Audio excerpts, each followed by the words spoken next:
is Indian Country Today. Esquili, yes, thank you for joining us. I'm Patty Thalohungva. Here are the headlines for Thursday, October 15th. The chairman of the Tohono O'odham Nation is speaking out against the use of tear gas on land defenders in southern Arizona. The clash happened on Indigenous Peoples Day. Citizens of the Tohono O'odham Nation were tear gassed by officers from the Arizona Department of Public Safety. Now, State Representative Raul Grijalva is calling for an investigation into the DPS and its officers' use of tear gas. The raid captured on video shows the people being tear gassed and then forcefully removed. The incident happened near the Border Patrol checkpoint on State Route 85 in southern Arizona. Demonstrators continue to protest the construction of the Trump administration's border wall on sacred indigenous lands in southern Arizona. The Ninth U.S. Circuit Court of Appeals ruled last Friday that President Trump's use of military funds to pay for the construction of the border wall is illegal. This upholds a December 2019 ruling from a federal judge. In our coverage of Native Vote 20, Indian Country Today is following the races of 14 Native American candidates who are running for Congress from both parties. Darren Perry is a former chairman for the Northwestern Band of Shoshone. Now he's a candidate for Congress in Utah's 1st Congressional District. The region is historically GOP dominated, and Perry is a Democrat. But what makes this race interesting is that it's an open seat for the first time in 18 years. Perry says it's not about party. He describes himself as a Utah Democrat for Utah values. Perry is campaigning on the issue of public lands. More than 80% of the state is federal land, and he would like to keep it that way so that everyone has access to enjoy the outdoors. He said his experience as a tribal leader prepared him for the task because he says you have to work harder than anyone else to have a voice. Perry faces Republican Blake Moore. It took a county in Montana, a federal lawsuit, and then 3 days to change its decision on whether to place a satellite voting site on the Blackfeet Nation. The Native American Rights Fund and the ACLU of Montana filed a lawsuit against Pondera County, saying the county was in violation of the U.S. Constitution, the Montana Constitution, and the Voting Rights Act of 1965 for failing to establish a satellite office on the reservation. According to the complaint, the lack of such an office discriminates against Blackfeet citizens because they would have less opportunities than white citizens to vote. And they said the county did not have a compelling reason to deny a satellite office in Hart Butte. The population there is nearly 94% Native American. In comparison, the county has a satellite office in the city of Conrad, which is 95% white, and it's also nearly 80 miles away from some Blackfeet citizens. 3 days after the lawsuit was filed, the county reversed its decision. Now the Blackfeet Nation will have a satellite office where people can register to vote in person. And with the election now just 18 days away, there is a nationwide call to recruit poll workers. Due to the coronavirus, there's a shortage of poll workers. So the National Congress of American Indians is partnering with Power the Polls to help with recruitment. All poll workers will get training, PPE, and they will be paid. You can go to the website powerthepolls.org to sign up. Organizers say poll workers are essential and they want to ensure a safe and fair election for all voters. In California, a town hall with state and tribal officials addressed healthcare access for natives. The meeting highlighted the impacts of COVID-19 on tribes. Assemblymember James Ramos joined tribal and state leaders yesterday to discuss ways to improve access to healthcare for natives. And that includes students' access to healthcare, access to testing, and distribution of information. Ramos pointed to the Yurok tribe's attempts to get COVID-19 information. As a tribal chairman, we heard his testimony today that he was trying to deal with COVID-19, but yet when he reached out to the county jurisdiction, their health officer, to get information if anybody's been affected, he couldn't get that information because of the health and HIPAA laws that were there. So Chairman James hired a health officer to start to bridge that gap, which then the information flowed freely. I think that's something that we need to continue to discuss. That's just one area dealing with tribal governments. He says he would like to see tribes focus on health more than gaming going forward. We're far more than gaming. We're a people that need to be able to be able to have that voice in health, in education, transportation, all those issues that affect us. And today's town hall just brings to light the need for that government relationship. And those are the headlines from Indian Country Today for Thursday, October 15th. I'm Patty Thalohungva. When we come back, we'll take a look at the career of Senator Ben Nighthorse Campbell.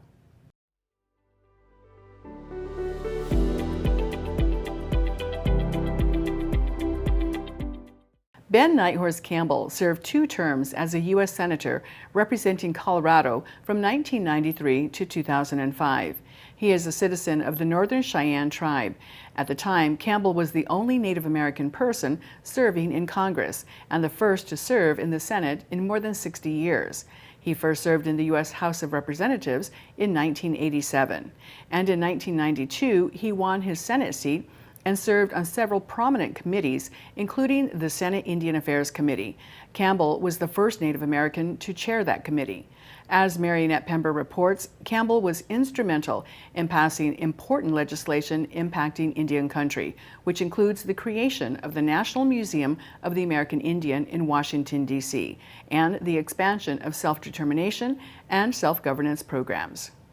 In my day in Washington, we had a lot of cross-party dialogue going on.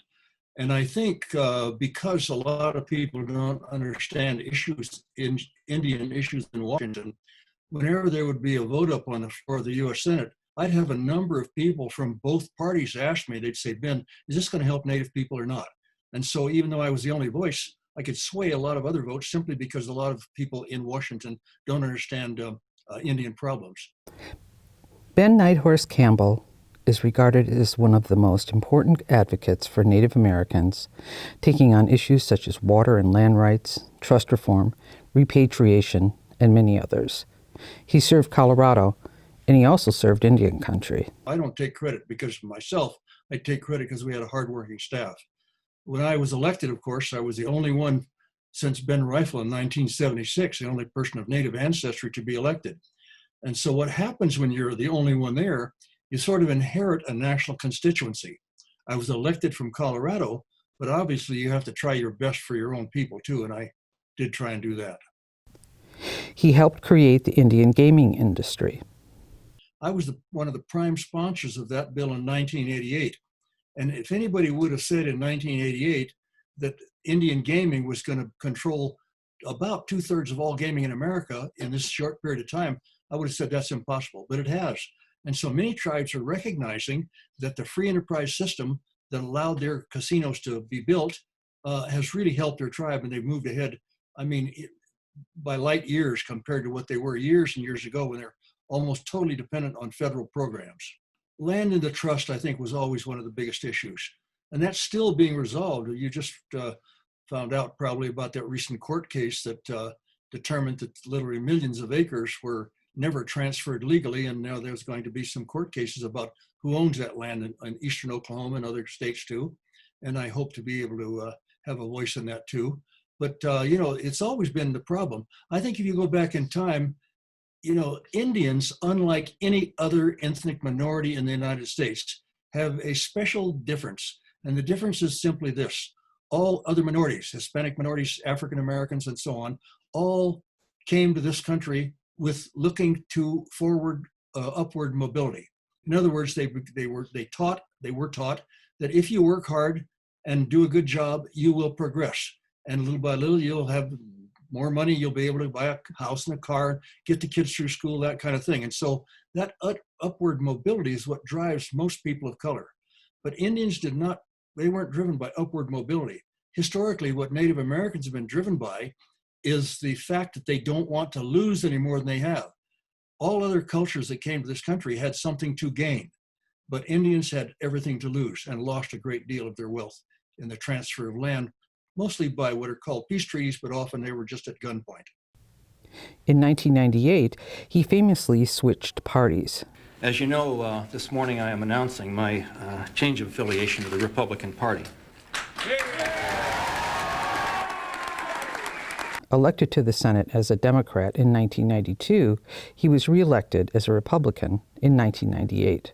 So, you famously changed parties Yes. in the 90s for your second run from Democrat to Republican.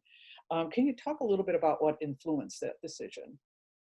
Well, I think I'm from an age group that tended to vote like my parents did, without thinking about what each party stands for. But as I learned more and more, I believe that the Republican Party, which really tries to encourage self-sufficiency, was better for Indians in the long run than trying to encourage them to be dependent on the federal government. Do you still hold that opinion today that the Republican Party is a better fit for Native interests? Well, I think in some cases Democrats might be better, but it's a case-by-case issue. But if you look at the history of what Democrats have done and what Republicans have done, I'll tell you, there are many cases. The head of the Ku Klux Klan was not a Republican; it was a Democrat. And it wasn't a Republican that put 350,000 Japanese Americans in prison without any legal authority to do it. That was a Democrat, Roosevelt. And Andrew Jackson, who drove the Trail of Tears of the Cherokees and the Chickasaws and the Choctaws and many other tribes taking their land by force. That wasn't a Republican that did that. That was a Democrat. And it kind of goes on and on. So when people say the Democrat Party has been more willing to help Native Americans, I dispute that. That's not true. Still, he is heartened to see more Natives running for national office and winning. There are 4 now in Washington, 2 Democrats and 2 Republicans. And so I always encourage Native Americans to run for office. And I understand that there's about 100 this year running for public office, state and federal office. I think that's terrific. And some are Republican and obviously some are Democrat. But one thing I tell them all, and I've said it over and over, remember this: Republican and Democrat is not in your DNA. Native person is in your DNA, and that's what you should keep foremost on your agenda to try to help your people. Everybody else has got a lot of people in Washington helping them. Native Americans don't have so many. Well, I tell them all, if they're willing to listen, and that is, don't get caught up in partisan politics. If you look at the 2-party system, the majority of people in America tend to be centrists. They tend to split their vote. They vote for the person they think is going to do the best job. There's only down to about 20% of the far left that vote straight Democrat, and maybe 20% of the far right vote straight Republican. One thing about both those extremes, they tend to have one thing in common, and that is they do not believe anybody else should have an equal voice as they have. And it's really a sad case, but we're not out of the woods yet. And if people go back and think just getting elected to Congress they're going to be single-handedly able to make all the changes needed, they've got another thing coming. It's going to be a long, hard grind to dig ourselves out of this hole that we find ourselves in from the standpoint of high school dropout, of drug and alcohol abuse, of violence against women, those things that are probably 10 times worse on Indian reservations than they are in the major cities of America. We've got a long way to go before we reach complete self-sufficiency. But I am looking forward to that day, and maybe it'll happen in my lifetime. And I think it's about time that Native Americans have taken their place along with everybody else in deciding the future of this nation. Campbell retired from the Senate in 2005 after 22 years of political service. Today, he is president of Ben Nighthorse Consultants, Incorporated. In Cincinnati, Marionette Pember, Indian Country Today. Marionette Pember joins us now. Welcome, Marionette. Hi, Patty. Good to see you. Good to see you, too. Did anything Senator Nighthorse Campbell tell you surprise you? Yes, his switch to the Republican Party and this sort of ensuing conservative views were a little bit surprising. In some ways, he reflected kind of what we think of as a traditional kind of old style Republican conservative versus what we're seeing more today. He talked about sovereignty, tribal sovereignty, as ultimately existing without any help from the federal government. And one wonders how that would work while still protecting the government's or ensuring that the federal government meets its trust responsibility with Native people. I really wish I would have actually talked a little bit more with him about that, how he would see something like that playing out. And then also in keeping with this change to the Republican Party, I mean, many of his views did align, I think, with some of the aspects of what we see today.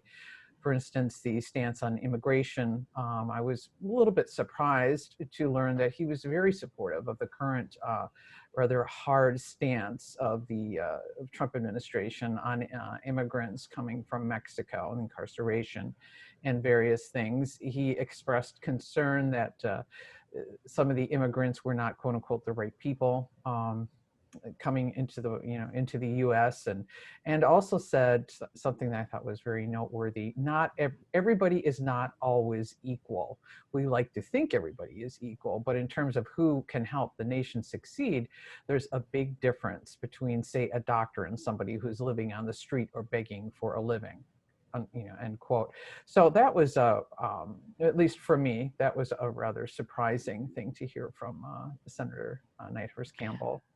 Well, it sounds like he's still keeping his eye on things that are happening in Congress. He's certainly watching out as Congress is changing with the election of more Native Americans into Congress. Yes, and he did. He offered advice for Native people coming into, into the Congress, and what sort of strategies would help them. And the thing that he emphasized is to remember, that they are part of a much bigger process than themselves. And he also warned against, factions within the party, which I think that's unfortunately rather difficult to avoid. And also he really stressed that people need to understand that they aren't going to be able to change the direction of a behemoth like Congress quickly, at least certainly not within one term. So those were some of his words of advice for Native people who were recently elected to Congress. Anything else you want to add about your conversation with Senator Ben Nighthorse Campbell? The other thing that I was a little bit surprised about was that he really spoke with great concern about groups of people he defined as Antifa, which I think we've pretty much learned that they aren't an organized group, if you will. They're people who may simply embrace some of those tenets and philosophies. And he was very concerned about the violence relating to some of the demonstrations that we've seen in various cities, that I think really stem from the racial inequities that we have in our country. And he seemed to really buy into that it was really some sort of a danger to, the country's stability, which I thought was rather interesting versus questioning perhaps some people who are much farther right in some of their motivations. One of the things that former Senator Nighthorse Campbell warned against was extremism in either party. And he noted that he thinks that most people are actually centrists. So that was an interesting takeaway, I think, from the conversation. Well, as we're following the election, this year, it's good to look back and see someone like Ben Nighthorse Campbell, who served in the Senate and the U.S. House for so many years, and just see the change. But yet, as you mentioned, some of the things that kind of are staying the same throughout the decades here. Thank you so much for joining us, Marionette. Oh, thank you for having me. And we'll be right back.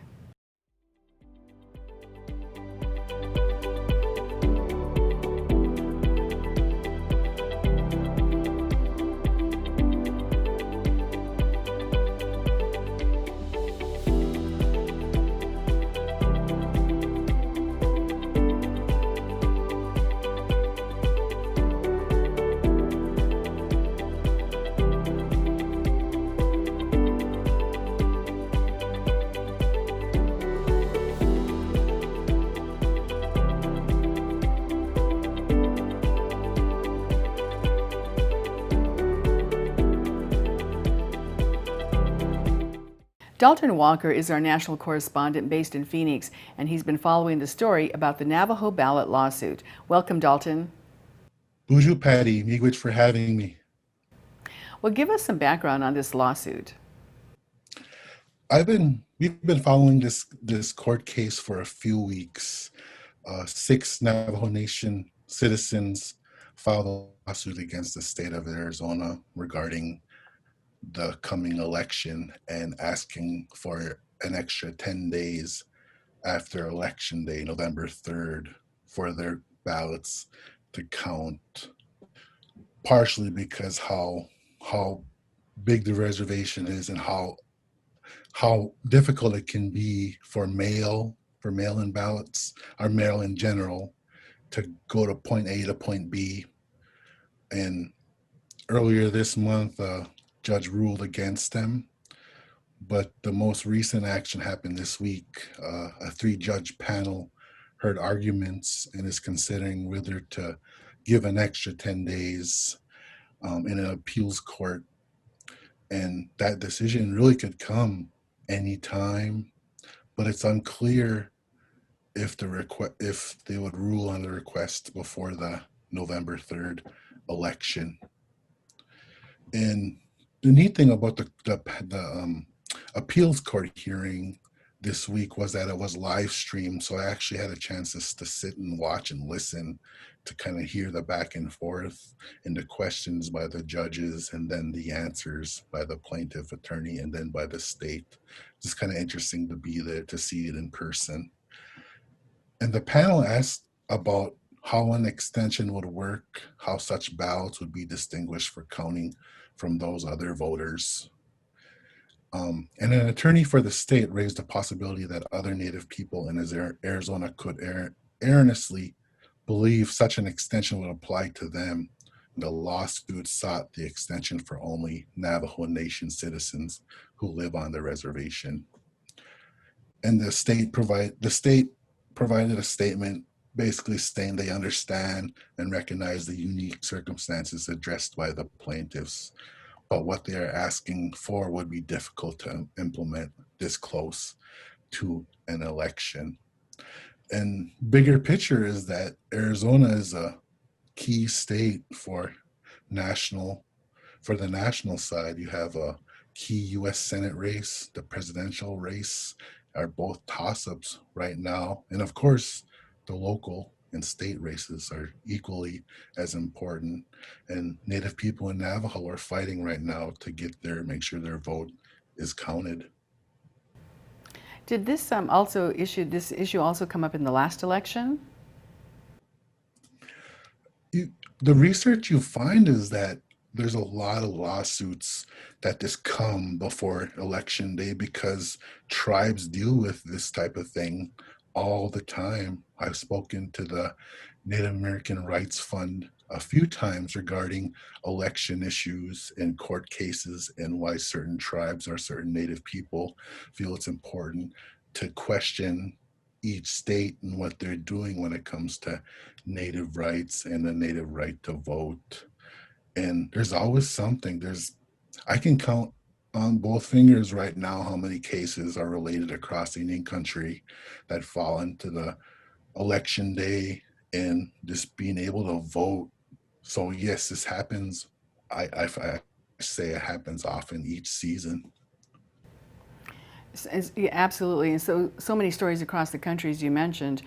In Montana, they just finally recently, the state, actually the county there in Montana, finally said yes, they would put in a early voting site, a satellite office on the reservation because the closest one was something like 85 miles away, and it was set up in a town that was predominantly white, whereas they were not going to set it up until a federal lawsuit was filed. Then the county said, okay, we'll set one up on the reservation land itself so that people don't have to travel 85 miles to register to vote, to cast their early ballot, and then to vote in person on election day.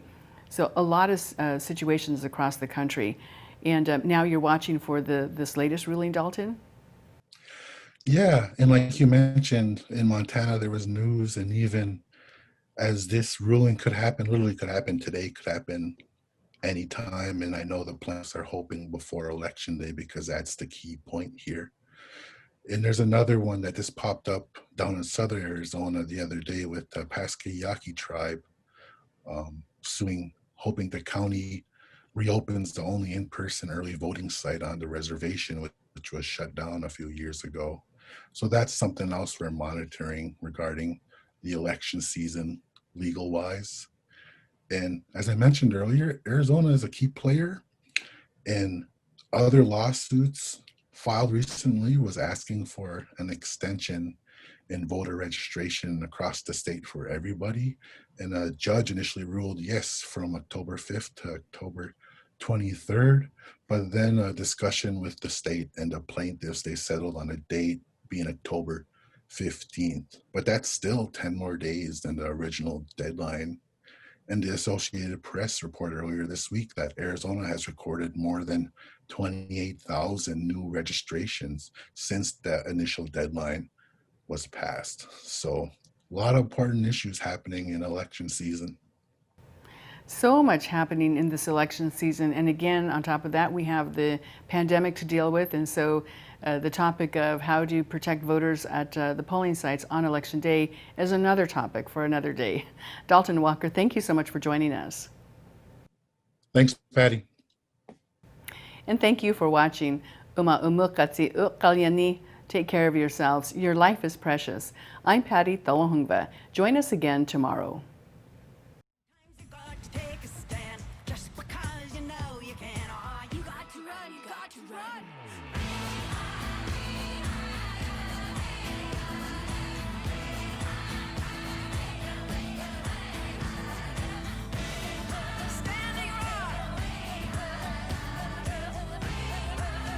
Indian Country Today is recorded at the Phoenix Indian School Visitor Center in Phoenix, Arizona. This is Indian Country Today.